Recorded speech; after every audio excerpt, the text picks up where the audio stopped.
Iya, kemarin saya tanggal 26. Ini tanggal berapa nih? 30 kan ya? 28. 28. Hari Senin pokoknya. Tanggal berapa tuh? 28. Bulan 30 kan Rabu ya? Benar 28. Ya, saya dipanggil atas dasar pengaduan. Jadi diminta klarifikasi oleh Mabes Polri, oleh penyidik. Harusnya dipanggil ini Bang Egy. Cuma Bang Egy itu kebetulan sakit. Ya kan, yang pertama juga sakit atau berhalangan, saya nggak tahu ya. Yang pertama. Yang kedua jelas sakit karena saya ikut besuk. Dan saya juga ngirim itu foto-foto lagi sedang diinfus di rumah sakit, fotokopi resume kesehatan. Saya kasih, semuanya saya kasih.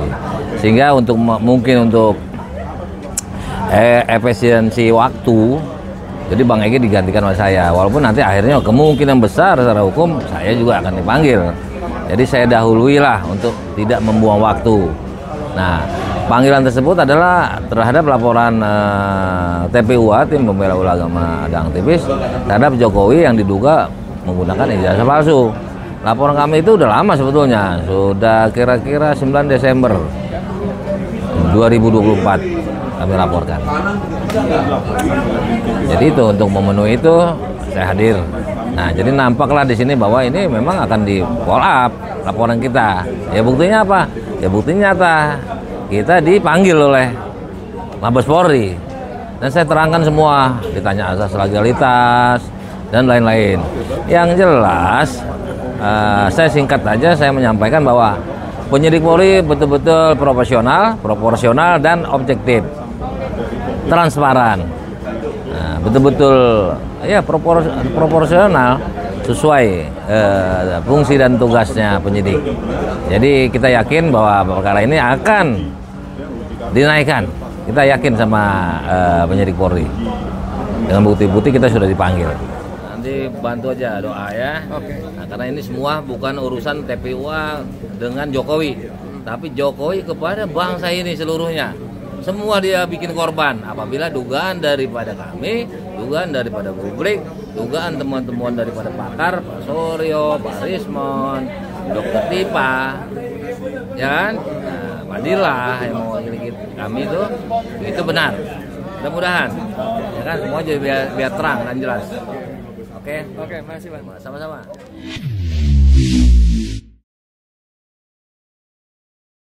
Saya Michael Sinaga, kita sekarang berada di Gedung Juang. Nah, mungkin bisa dilihat sekitar-sekitarnya. Tadi barusan kita mengadakan acara deklarasi dukungan terhadap pahlawan-pahlawan sebutannya katanya tadi kan. Pahlawan itu udah dikali bata kalau pahlawan. Oh iya.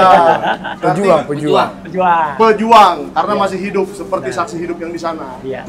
Ada Pak Roy Suryo, terima kasih. ada Pak Rismon Sianipar ya, dan Pak Damai Hari Lubis yang kemarin dipanggil ke Barreskrim.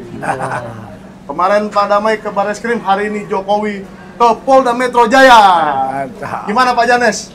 Pendapat tentang Pak Jokowi ke Polda Metro Jaya sedikit dulu. Wah, kalau itu kan menarik sekali, betul-betul dia berani mengatakan apa yang sebenarnya, walaupun nanti tanda kutip, saya udah jelas itu. Apa bukti barang bukti dia? Pasti tidak mungkin yang ada yang asli, jelas kok memang tidak punya ijazah dia. Oke.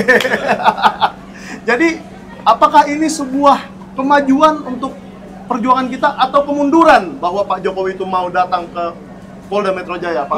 Iya, kalau menurut saya gini, satu hal yang bagus ya, artinya pertama kalinya dalam sejarah dia, ya gitu, setelah berulang kali ada kasus dipidanakan, ya dilaporkan waktu itu di Solo, di Jakarta, akhirnya dia mau datang ke kepolisian, ya Polda. Pengadilan waktu itu nggak mau datang. Ya. Nah, cuman yang kedua perlu diwaspadai ya untuk teman-teman semuanya, ya bahwa kasus ini mungkin nanti akan diminimalisir atau dijadikan remeh-temeh. Belum tentu yang dia laporkan itu terkait ijazah palsu. Belum tentu. Oke. Dia hanya melaporkan pencemaran nama baik saja. Emang nama dia baik? Nah, makanya Ya, atau pembaikan nama cemar. Pembaikan nama cemar. Ya, gitu. Ya, Jadi ya. dia mungkin akan mengambil 1-2 kata atau kalimat dari saya, dari Dr. Rismon, dari Dr. Tifa, Ya. yang kira-kira itu bisa dibuktikan kalau itu masuk dalam unsur pencemar. Terus dia nyari saksi-saksi abal-abal, ya ahli-ahli abal-abal, yang kemudian atau ini relawan. masuk ini kata-kata ini masuk ini. Nah, itu. Jadi saya kalau begitu nggak ada ijazahnya dong. Makanya saya tidak terlalu yakin atau bahkan tidak yakin dia akan membawa alat bukti ijazah. Makanya buat teman-teman yang tadi sudah memberikan dukungan dan deklarasi, kawal persoalan ini sebaik-baiknya. Terima kasih dari kami berempat ya. Saya mewakili juga nanti ada Dr. Rismon di sini, Dr. Tifa dan juga Pak Rizal Fadila yang didukung dan kemudian dianggap bahkan dibersamai oleh teman-teman semua tadi. Kami sangat-sangat mengucapkan terima kasih karena apa itu tulus dari mereka membantu kita juga tadi juga menyerahkan secara hukum kepada Pak Ahmad Kosinudin dan kawan-kawan gitu dan timnya yang katanya sudah mengumpulkan lebih dari 500 orang. Tapi sekali lagi jangan terlalu berharap meskipun kita punya titik cerah ya, ada kemajuan sama seperti Pak Janes tadi sampaikan ya, dia lapor ke situ nanti malah akan dibelokkan ke hal-hal yang lain. Hal-hal yang nggak penting. Iya. Oke. Saya ke Dr. Rismon dulu ya. Kalau seandainya kita ingin melihat ijazah itu, seharusnya Pak Jokowi ngelapor apa nih kalau menurut Bang Rismon? Yang kalau dia benar-benar berani, apa sih yang kita minta dari dia? Apa ya? Kalau dia berani, ya harusnya sudah lama dia mempertontonkan ijazahnya, ya. Karena ijazah itu sekali lagi saya bilang itu bukan aib, itu pencapaian akademik. Ya. Sekarang sampai repot-repot seperti ini kan dia sendiri yang membuat repot, ya, membuat kegaduhan ya dia sendiri, gitu loh. Masa presiden 2 periode mempertontonkan ijazahnya saja tidak mau, ya. Sebagai alumnus Gajah Mada ya harusnya bangga, ya. Nama dari Gajah Mada, Mahapatih Gajah Mada.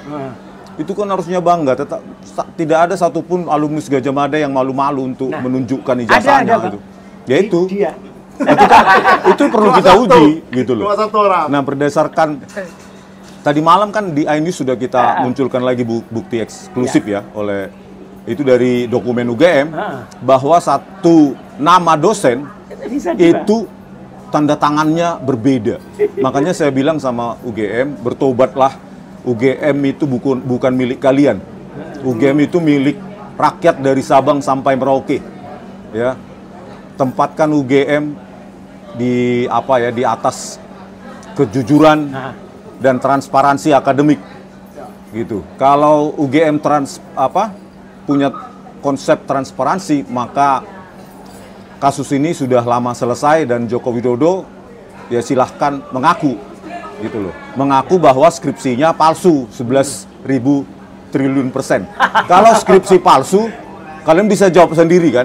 Tidak mungkin seseorang menjadi sarjana kalau skripsinya palsu. Ya pasti palsu lah ijazahnya. Pasti palsu ijazahnya. Iyalah. Terlepas dia mau menunjukkan atau tidak. Dari skripsi saja palsu. Itu sudah palsu. Kenapa saya bilang? Ya, kemarin di diskursus ya ada seorang narasumber Sandi Utama itu menunjukkan salah satu skripsi dari lulusan UGM tahun 92. Ya. Dan di situ lembar pengesahan skripsinya ya masih mesin ketik. Tahun 92. Meskipun dia nggak malu-malu kucing ya, Pak ya, menunjukkan, tetapi saya lihat dia punya masih mesin ketik. Tahun 92 lulus skripsinya. Bagaimana mungkin Joko Widodo lembar pengesahannya itu tidak mesin ketik? Saya kasih tambahan dikit ya. Saya kebetulan skripsi saya di tahun 90-91. Saya lulus 91. Meskipun sudah pakai printer yang agak modern, ya, tapi hurufnya juga tetap huruf kurir seperti mesin ketik. Nggak boleh huruf Times New Roman. Karena WS yang saya pakai Westar waktu itu pun sudah versi 6. Itu pun hanya bisa membuat huruf adalah kurir, kemudian Helvetica.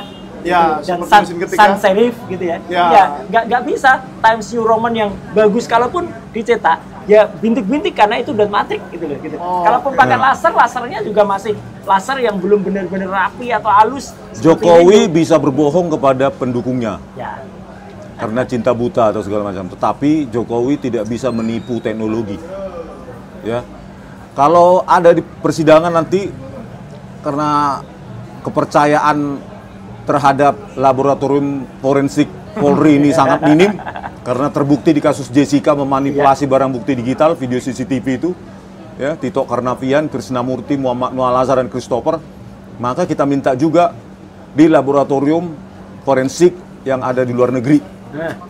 Ya, karena kepercayaan kita terhadap polisi ini sudah sangat minim dan terbukti menjadi kepolisian terburuk se-Asia Tenggara. Mungkin sekarang sudah sedunia mungkin.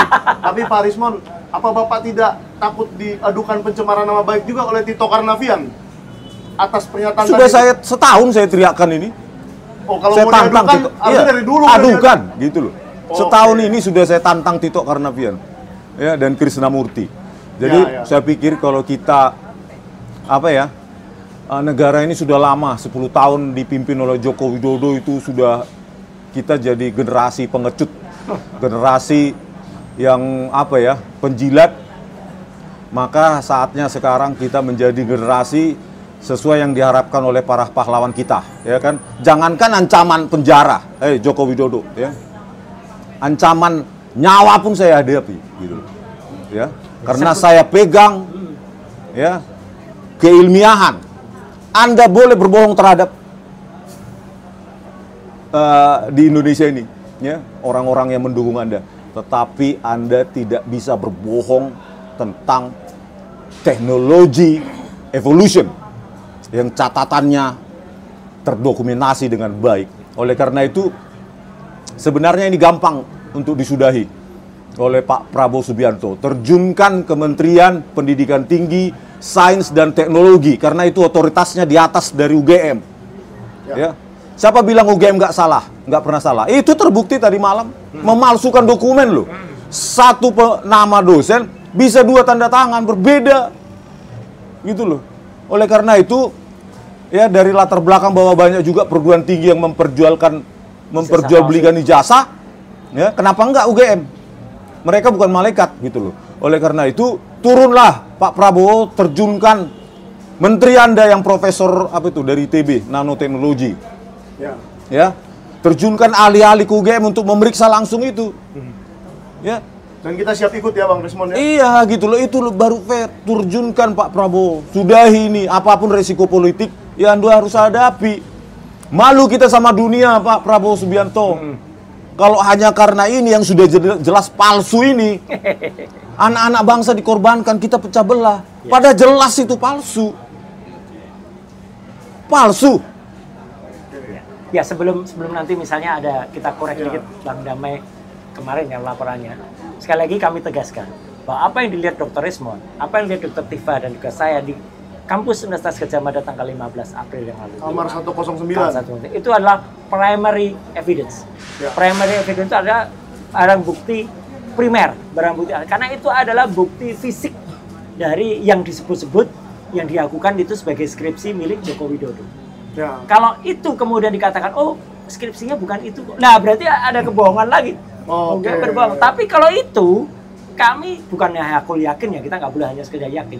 Kami memastikan bahwa kalau dengan skripsi semacam itu yang tidak ada lembar pengujiannya, lembar pengesahannya, tanda tangannya, ya salah.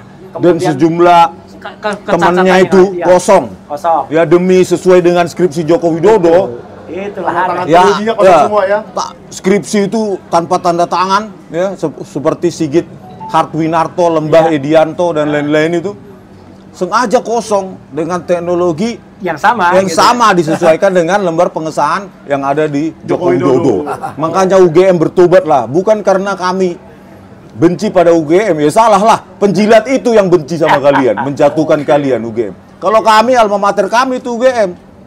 Ya, kita berkepentingan yang sama untuk menjaga nama baik UGM. Gitu loh. Kalau para penjilat tadi malam itu nggak peduli itu. Mereka bukan lulusan UGM pada penjilat tadi malam itu. Yang tadi malam di Ainis itu. Dia nggak pernah menginjakkan kaki untuk studi di UGM. Dengarkan kata-kata dari almater, alumnus kalian. Dan banyak loh dosen-dosen di UGM yang di dalam ini bergerak. Setuju dengan kami. Lucunya bersihkan nama UGM. Satu lagi ya Bang Ridwan, lucunya mereka tuh kayak nggak ngenyam pendidikan formal gitu ya. Maksudnya pasti ngenyam lah sampai S1, tapi entah S1-nya di mana. Berani-beraninya mengkritik Dr. Rismon itu dengan nggak punya etika penelitian gitu. Saya tanya sekarang, yang namanya etika dalam penelitian itu apa? Etika keilmuan tuh nggak bisa jawab. Padahal singkat aja itu sudah ada draftnya, bukan draftnya, aturannya di dalam kementerian yang pernah diterbitkan tahun 2010. Atau ngambil dulu ada tuntunan dari Romo Frans Masih Suseno. Itu juga bagus kalau mau etika meneliti itu kayak gini. Jadi sekedar ya, hanya bisa jawab aja. Hanya membela junjungannya aja ya. Nah, iya. Dengan membabi buta kira-kira gitu. Sejak kapan pengacara ormas itu bisa menilai skripsi, mengatakan ini yang boleh diteliti oleh peneliti, itu yang nggak boleh? Sejak kapan itu? Ya, mereka siapa sampai melarang kami itu nggak boleh diteliti? Ya jelas ya, terminologi, saya ulangi lagi, terminologi palsu dan asli itu ilmiah. Itu di kajian akademik, kajian ilmiah, ya outputnya fake atau otentik. Ya, itu di forensik juga ada itu fake forensik, ya kan? Fake document analysis, fake image analysis, fake video analysis, fake audio analysis. Itu memang di forensik manapun itu udah biasa. Terus ada juga yang mengatakan, ada ahli forensik yang di Semarang atau di Jogja mengatakan itu dokumennya analog, maka nggak bisa dilakukan digital forensik. Halo, ini analog ini untuk biometrik digital. Ya. Ini analog, ini kita analog. Face recognition dari muka analog ya, wajah analog. Itulah makanya nggak tahu apakah karena kekurang pengetahuan mereka tentang hal ini atau memang pendapat bayaran kan ya. Oke, gitu. Sudah dipesan ya, suruh berpendapat seperti itu dan akhirnya keluar. Ada loh semalam mempermalukan dirinya sendiri. Ada loh semalam tuh katanya. Sebenarnya kita tuh berharap muncul bukan lawan tanding ya, tapi rekan berdiskusi yang ilmiah dan setara. Oh, dan tidak hadir pakar telematika. Wah, ya gitu. Ternyata nggak ada dia karena bau-baunya katanya. Abah Abimanyu. Di flyernya sudah sempat dibuat. Katanya soal-soal itu tadi ya nggak cocok gitu kan. Oke. Pokoknya kalau soal teknologi kita serahkan ke beliau berdua dan kita tunggu dari sebelah sono ada nggak ahli teknologi yang mengerti lebih dari mereka dan buktikan dong mereka salah. Nah, saya sekarang beralih ke soal hukum ya, Bang Lismon Damaro ya. Ya, silakan. Saya tanya Pak Damai Hari Lubis, apakah kedatangan Joko Widodo ke Polda Metro Jaya adalah kekalahan kita? Justru menunjukkan semakin terpojoknya dia ingin mengejar target untuk menandingi, mengimbangi laporan dari TPUA. Artinya laporan TPUA itu laporan kita ya, masyarakat. Karena ini bukan hubungan antara Jokowi atau UGM dengan TPUA, bukan. Tapi perilaku Jokowi berhubungan dengan kita semua. Ya. Bangsa ini, kami mewakili. Ini kan saya sebelumnya nggak kenal, kalau Pak Roy saya udah kenal. Sama Bung Rismon, itu nggak kenal. Tapi sama saya juga belum ya Pak? Belum. Tapi kita sama, satu tujuan, artinya siapapun gitu loh. Ya. Siapapun yang ingin menunjukkan kebenaran, menunjukkan presiden yang tidak benar, beretika buruk selama ini, itu hak kita semua karena dampaknya. Dengan Jokowi kenal nggak? Kenal, udah salaman saya di Solo. Nah, saya udah salaman di rumahnya ya. Ya. Ada kata-katanya. Ya. Ini kadang-kadang jadi buyar nih. Oke, kita ikutin. Pertama, Jokowi kalau benar dia, ini fitnah kawan kami nih, saya termasuk, karena kan kami TPUA sudah melaporkan pada 9 Desember. Nah, kemarin baru dipanggil. Makanya pertanyaan tadi nyambung, apakah ini suatu kelemahan? Saya bilang enggak. Kekalutan dia semakin ingin mengejar. Dan kabarnya informasi ya, mau ngajak damai malah. Jadi dia melaporkan dia mau ngajak damai, bukan. Mungkin sama kawan ini dua. Dia takut sama yang ini. Kalau ini gampang dipikir nih. Ini soal hukum gampang katanya, ya kan? Ini nih yang dua ini yang dia paling ngeri. Cuma kalau bisa satu tuh cabut atau apa ya damai. Mungkin ya tadi kabar ada selentingan. Ada ajakan begitu. Kalau nanti ini kita sampaikan bahwa itu katanya tadi kisi-kisinya mau ngajak berdamai. Berdamai apa Pak namanya? Mediasi. Islah. Ya? Nah, Islah jangan tuh Pak, kita rugi. Masyarakat ini rugi. Ya? Nah, rugi jangan. Jadi gini, fungsi hukum adalah kepastian. Ya, asas manfaat, keadilan. Pasti orang bersalah, harus ada buktinya. Ya kan? Manfaat, jerah hukum, jerah enggak? Bukan dia saja, kawan-kawannya atau yang lain pejabat tidak meniru seperti dia. Tidak pakai ijazah palsu lagi. Tidak pakai ijazah palsu lagi. Nggak ada istilah-istilah.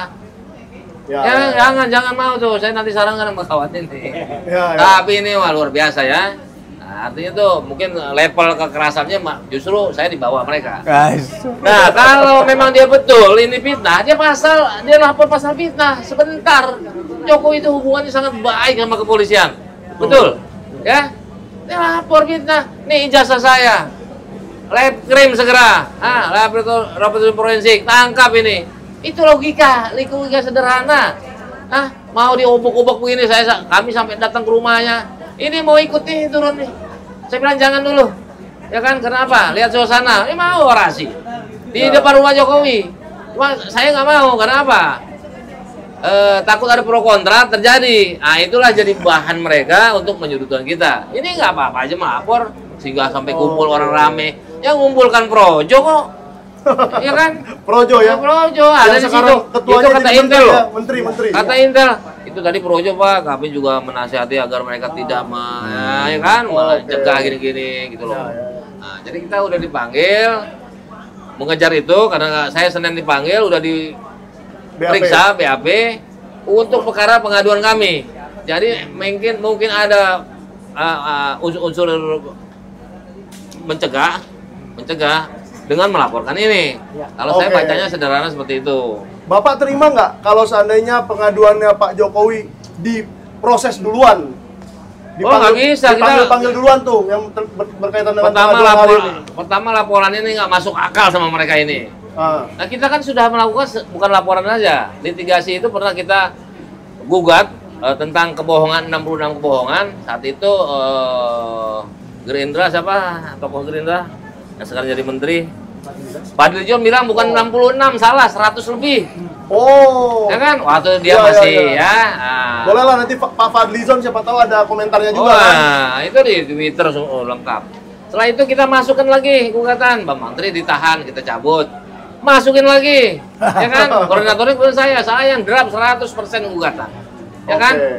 Ternyata NO nggak mau sampai pembuktian. Oto bilang menang. Kami punya, menang, terus kami punya buktinya. Kalau kita mau cabut kalau kita nengok. Walaupun itu nggak selesai. Pas kita tengok, kita foto dong, ya kan? Kasih sama Om Roy, ya kan? Nah, itu yang pasti yang ditunjukkan di pengadilan masalahnya kan. Jadi nggak ada. Jadi kemarin kita diperiksa, ya mungkin kabarnya dari yang saya dapat bahwa pihak UGM juga sudah diperiksa. Cuma subditnya beda sama kami. Iya. Kami subdit 4, dia subdit apa ya? Dia subdit sekian. Jangan cepat percaya dulu Bang. Nah, saya bilang silakan kalau percaya, ya kan? Soalnya nggak masuk berita juga. Itu pemeriksaan itu. Tapi kalau kita jelas nih ya, kita teken, dapat informasi seperti itu. Nah, kesemuanya ini secara politis mungkin ada di internal kepolisian ini udah mulai yang mau menangkap Jokowi, ada yang ingin menutupinya. Ya. Seperti itu kalau tanggapan saya. Karena apa? Kok kita tumben-tumbenan ini? Kami ini nggak pernah dibawa laporan. Ya. Kita untuk presiden pengaduan diterima, di follow up, gitu loh. Cepat dan objektif, ya. Proporsional, profesional. Jadi dalam menangani kami kemarin. Ya, jadi mungkin harapan Pak Damai, kepolisian jangan tebang pilih. Enggak, harusnya ini duluan, laporan kami duluan. Laporan yang kami gunakan dari bulan Desember ya. Kita tegaskan lagi dari bulan Desember, baru dipanggil sekarang. Baru dipanggil kemarin karena sebelumnya memang gini, kita harus objektif. Sebelumnya harusnya memang Bang Egy yang dipanggil. Karena cuma nggak bisa, berhalangan. Kedua dipanggil lagi, kemudian di rumah sakit di Surabaya. Kita foto-foto pun kita kirim. Ini, ya kan? Nah, terus sekarang kemarin juga baru operasi di rumah sakit di daerah Kebayoran Baru, ya kan? Nah, jadi betul-betul berhalangan. Nah, mungkin nanti kalau ini buat efisiensi, makanya saya menawarkan diri, oke. Jadi berarti kan jatah Bang Egy saya ambil. Nah, mungkin habis ini nggak bisa lagi ya, mungkin bisa Pak Dila, bisa kawan-kawan pengurus yang lain. Kan nggak mau banyak-banyak kami, nanti makin lama. Supaya dipercepat oleh kepolisian, pengaduannya TPUA duluan. Dan Pak Roy siap kalau dipanggil atas pengaduan yang TPUA? Tidak ada yang tidak pernah siap. Oke. Ada kata-kata untuk kepolisian nggak dari Pak Rismon atau Pak Roy? Silakan. Pak Rismon aja saya. Untuk kepolisian, pengen cepat dipanggil misalnya. Pak Prabowo Subianto ganti tuh Listio Sigit Prabowo. Ya sudah terlalu lama sejak Januari 2021. Ya orang yang terlalu lama menjabat itu pasti tends to abuse the power. Ya cenderung untuk mengabuse yang menyalahgunakan kekuasaannya. Dan laporan dari saya pun tentang Tito Karnavian dan Krisnamurti juga nggak ditanggapi. Artinya dia tebang pilih. Dia memilih bungkam daripada dia harus menangkap Tito Karnavian. Terus kasus ini ya silahkan periksa gitu loh, siapapun yang kalian anggap penting untuk diperiksa, kan begitu. Tetapi harapan kami, tempatkan hukum seperti kata orang hukum ya, equality before the law. Jadi semua sama di depan hukum. Jadi hak kami sama dengan hak Joko Widodo. Jangan dilupakan itu. Ya, itu aja pesan dari saya. Terakhir, Pak Prabowo Subianto secepatnya itu ganti Listio Sigit Prabowo itu, Pak. Oke, ditegaskan sekali lagi. Dari Pak Roy sudah? Sudah. Oke, mungkin dari Pak Janes nih, kata-kata mutiara terakhir. Coba, kata-kata mutiara. apa yang perlu dilakukan oleh saya kepolisian ini, biar cepat selesai? Kalau kita lihat tadi laporan polisi daripada Pak Jokowi itu, Jokowi itu ke Polda Metro Jaya dengan pengawalan ketat, seakan-akan dia masih presiden. Wah, gila banget ini. Langsung laporan udah disetting. Ya memang benar. Waktu wali kota Solo punya Jokowi, Kapolresnya sudah si Sigit. Udah sama mereka ini. Tolonglah Pak Prabowo ya. Kalau bisa, tolong Pak Prabowo. Bapak lebih baik membela satu orang atau membela jutaan orang. Ini ingat ini Pak. Ini benar-benar ini trauma. Ini benar-benar tragedi nasional akan terjadi di Indonesia bila ada pembiaran perbuatan kejahatan di Indonesia ini. Itu aja saya. Akhir kata, terima kasih sudah menonton Sinar TV dan mendukung perjuangan kawan-kawan kita. Terima kasih.